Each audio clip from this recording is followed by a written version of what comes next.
Merle here. My hope is I can actually get you guys caught up with what's going on in the shop, and we'll be doing this more often.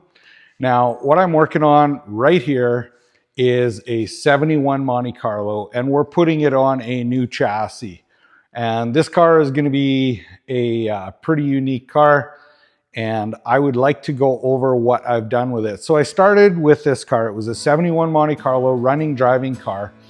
And the reason the customer bought this car was because it was in really nice shape. And really it is, for the age, this thing's pretty nice.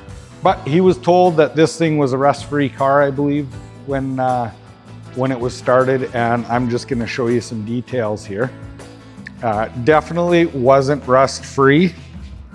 And it was hidden really well, because even on the insides of this car, they have put some fiberglass so that, and then sprayed over it with some texture paint, so you couldn't see a lot of the work that was done to it.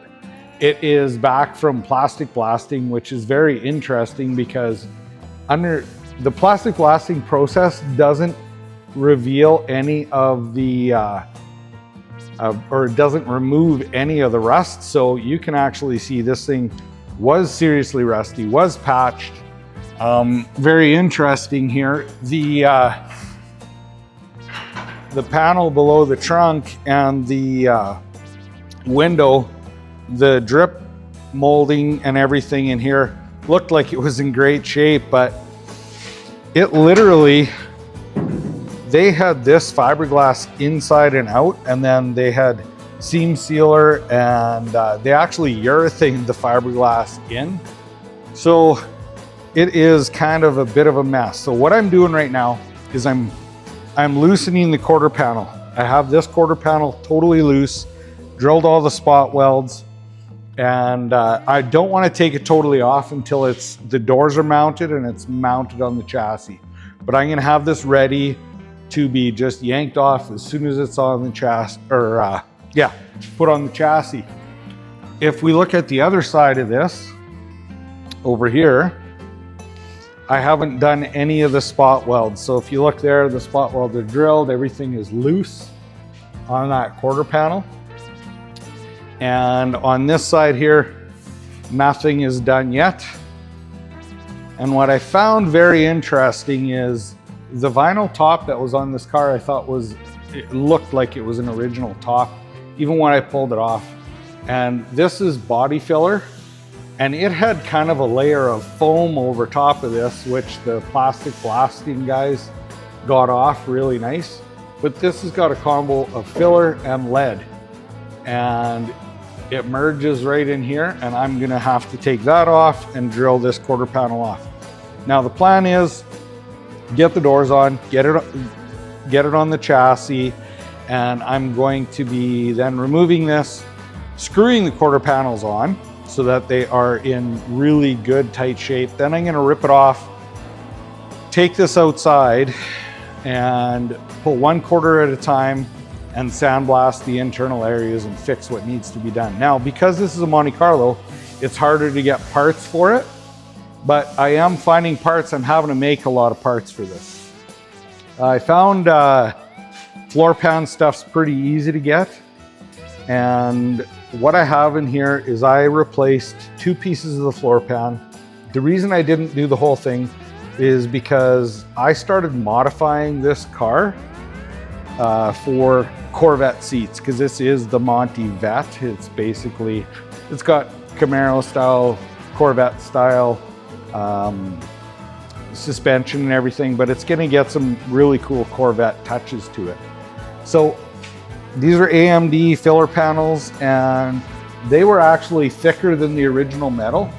So I'm not finishing the floor inside anymore, and I have the outside so that when you look underneath this car, you can't really see the seams. So I seamed it right on the members so that underneath you can't even, this is the only one that had a bodywork and seam, and on this side here I had to do it. Now the original floors, had more curves to it. This has got flat spots, so I had to do some work in here to form this to be like the rest of the car.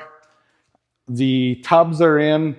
They'll need a little bit more body work, but they're almost totally done. I had to remake these members because the fuel tank, how they had planned with the kit, did not work out even close because of the independent rear suspension over here that's going in. We'll look at that in other videos.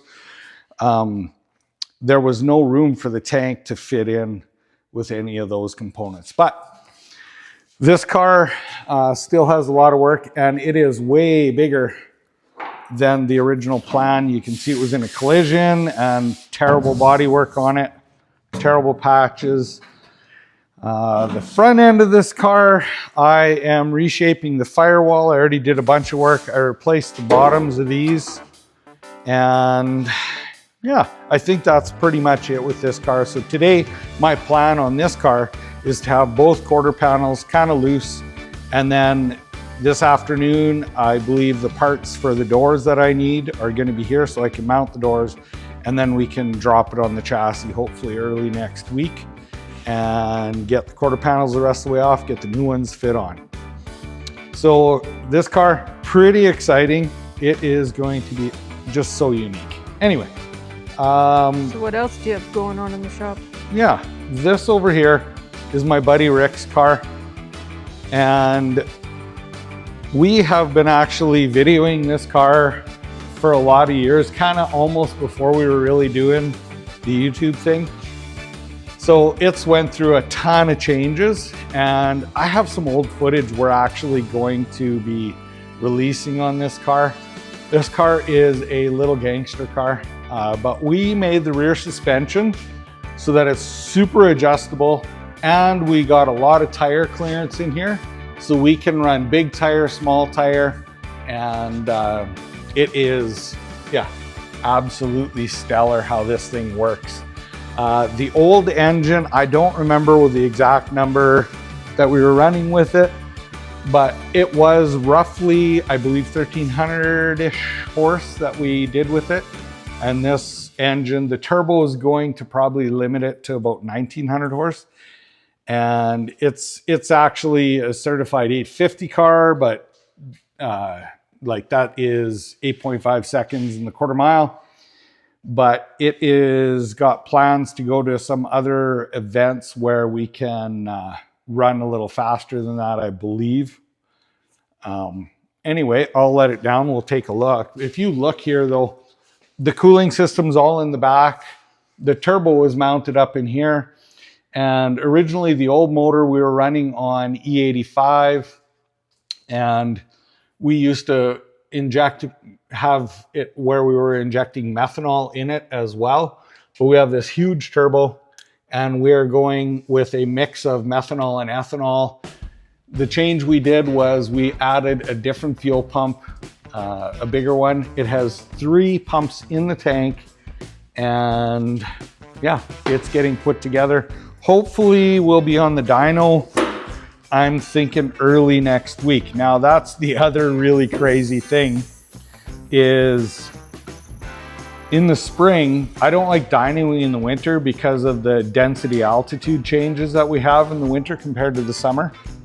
I mean, I can tune something in the winter, but if we're looking to be on the edge of things, or if we're looking to be, you know, a street driver, whatever, I don't do those tunes in the winter because we just end up with false numbers, as well as the temperature and everything, the combination, it just doesn't give us a good tune. That's from experience. So the other reason is if I'm dynoing in the winter, the air in here gets thick. And so springtime, I book in a ton of dynos. Now, this year is no different than other years. I have 3 trailers outside. I think there's 3 out there right now. We have another vehicle sitting there. There is another car coming today for the dyno. And anyway, I have a ton of dynos coming up. Now, I normally book in a lot because about 1/3 of them show up. Well, this year so far we've had 2 no-shows, which is kind of crazy. So in the day, I normally book jobs. Like I am booking 3 years in advance pretty much. Except in the spring and summer, I leave room for doing tuning, stuff like that. And it's been overwhelming. I do a day shift that's booked, and then I do night stuff. So if people need stuff done, that I can squeeze it in, still do the smaller work for the customers. And this year has just been chaotic because a lot of the evenings and weekends, I like working on my own stuff, but I was hoping to have my old 69 Chevy truck running this year, but because of how crazy that everything is showing up now, I haven't been able to do that. So I don't know when I'm going to work on my own stuff again. But anyway, under the hood of this car, we are running the combo of E85 and methanol. So it's actually 3 fuels because we're using ethanol. That's mixed with 94 octane, and then we are running methanol. So there's 3 fuels in here, and this engine is an aftermarket block, LS7 heads. We're running 16 injectors and a beautiful big turbo. And I'm hoping that, yeah, like I say, next week it gets on the dyno and we can actually do some finish up work with it. What does your buddy do with this car? Well, this is a street car, but he drag races it and he's a little crazy. He can really drive. And the comment that he had after we did this, all the chassis work and everything to it, is it made it a lot easier to drive. So the car goes straight, and we'll probably have some videos of that at the racetrack as well coming up. And yeah, we'll just watch for those videos, I guess.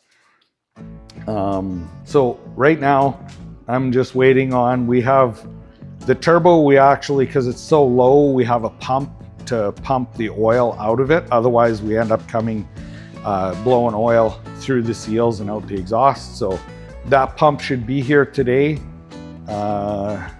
We got another set of plugs coming, and so as soon as that stuff is done, then the other dynos are done. We're going to be able to get this on the dyno and make some pulls, and hopefully we can tune it, you know, and achieve that 1900 horse kind of thing. That's the hope.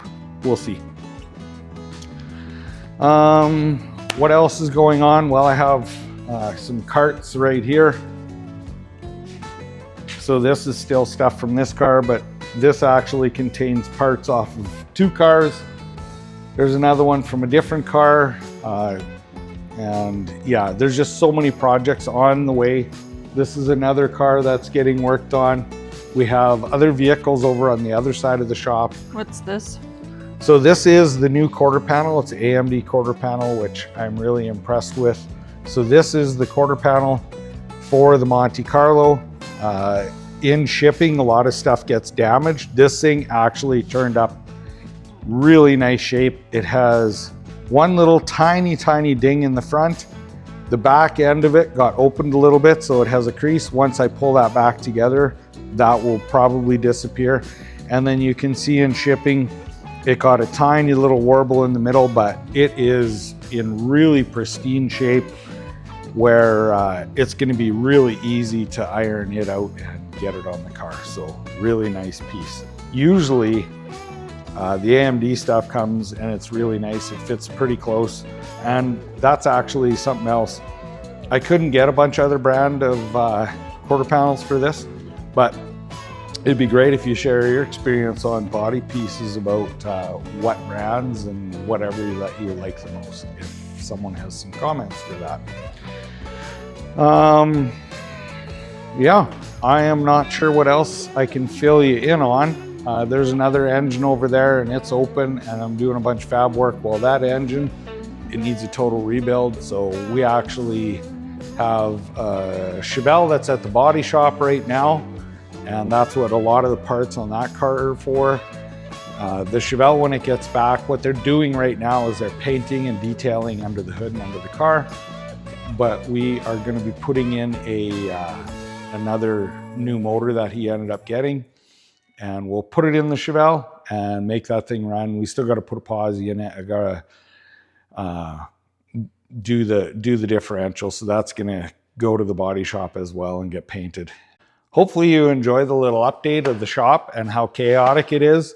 We're going to keep you updated more often on the goings on in the shop. Right now it's totally chaos. It feels like OCD panic zone in here, but it is what it is. So I really have to take a look at my schedule, make sure that I'm updating it. And what that means is my personal life is kind of not there right now because I have a lot of work to get caught up on. I can see the light at the end of the tunnel, and it's sad that I have to say no to a whole lot of people, but it is what it is because I'm only a one-man show, and I'm not hiring anyone because I don't know how. I could hire someone to do the metal work, the wiring, the chassis work, framework, dyno work, all this kind of stuff. As well as in the past, I had a larger company and had employees, and it was just too stressful for me. So I'm glad my wife and my daughter are here to help me. And we are going to be just carrying on with life. And if you don't mind, please like, share, and subscribe. Thank you so much for checking this out. Time to get to work. Yeah, it is definitely time to get to work.